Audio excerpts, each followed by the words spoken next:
As a little pre-Christmas fitness, we're gonna be chopping up, well, sawing up this tree right there, and then we're gonna carry it up in the truck, back and forth.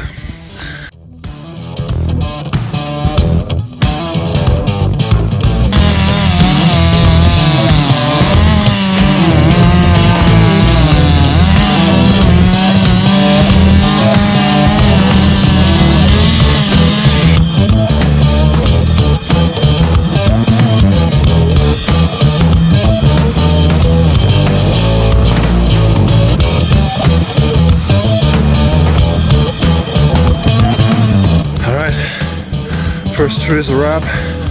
Whole thing on there. Man, that's a good lift. Did bring my resistance bands, but this is way more fun. So if you live in the woods, splitting wood and carrying trees, that's a better way to go. Now it's time to enjoy Christmas.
I got is this kind of, it's called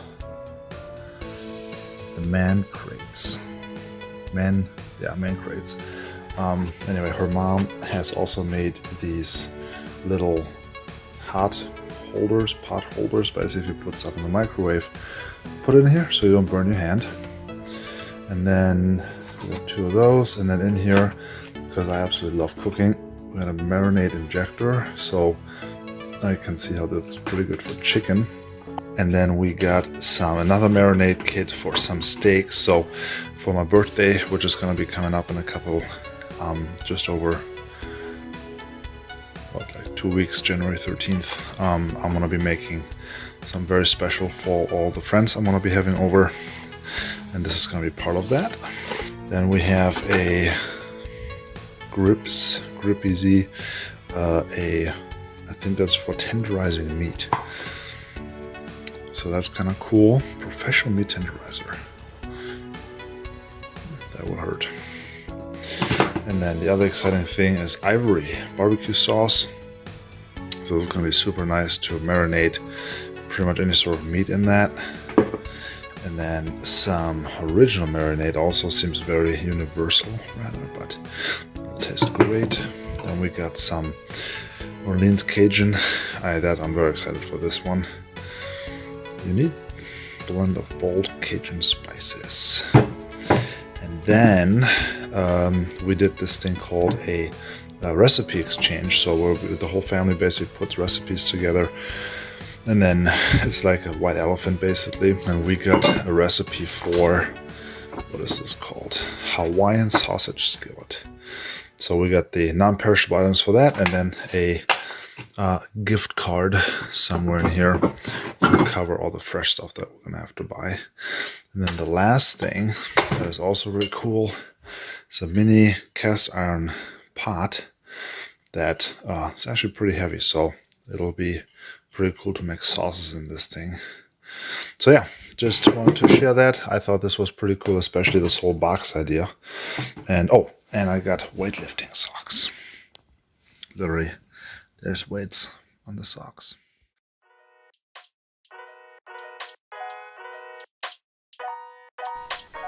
So I'm starting this workout with some easy ankle mobility to work on my dorsiflexion, and then starting to transition into some squatting just to loosen up my ankles, my hips. And this is just some general mobility work that I personally like to work on, just to keep my hips loose, especially if you don't move a whole ton when you're on vacation. These are some 90/90s here that work on more hip activation, and then with that lift foot in the back, that just helps to activate some of the muscles surrounding the hip joint. And then I transitioned into some foam rolling here just to loosen up a little bit of the IT band, the quad. So you can do that for reps or for time, just to loosen up your legs a little bit more there before you maybe go back to a squat and move around. These ones are really easy thoracic extension drills. Just work on you're extending your thoracic spine and then rolling around, loosening up the lats a little bit and the spinal erectors. So just kind of did that for a few minutes to see what felt good. The next one here is a lizard with rotation, again working on some hip mobility. So this is a little bit bigger movement of putting things together, so I like to loosen up before I get into these, and I really just took my time there to get these done and only did a couple reps on each side, and then transitioned to some adductor work here, and then doing some thread the needles, again slow and steady, and then finishing up with a few deep squats and then arm lifts overhead. For the main workout, I wanted to work on a little bit of single leg squats, just because they are a little bit more challenging than regular ones, at least for me personally. And I'm elevating my heel here to make it a little bit easier to get down to the bottom to help with my ankle mobility. So it's about an inch piece of wood there that I just found in the back.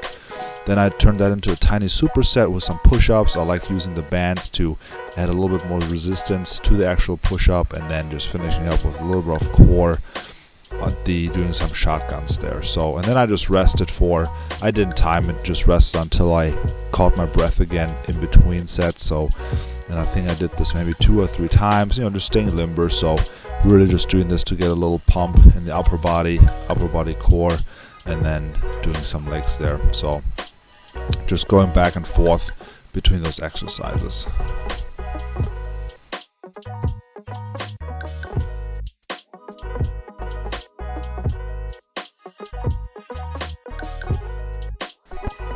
The last part that I did was a combination of seated rows and some lateral raises. So I'm just attaching the band here into the door. I had to play around with a few different thicknesses, attach the handles, and then just basically sat on the floor. Did some higher reps, just working those big muscle groups in the back, and then some lateral raises for a little bit of a pump. So the entire workout itself took about maybe 30 minutes. Like I said, I didn't really rush through it, but I just want to show you guys that you don't have to do a whole ton of stuff just to get a little bit of blood flowing. So hope you enjoyed and got the pump. We are currently in Sioux Falls about to be at a wedding. I wanted to show our little Airbnb here. It's quite quaint, klein aber fein, small but fine. Nice little living room, gifts. Then we have some sort of, this is just kind of like, could be a really nice bookshelf area. My dear is getting ready. We have a little kitchen area here. It is extremely clean, so we're very happy with it. We've only stayed here for 2 days, well 2 nights rather. Get some protein breakfast for tomorrow. And then this is the bed chamber with both the pups in here right now. They're gonna be alone until midnight, but they should be fine.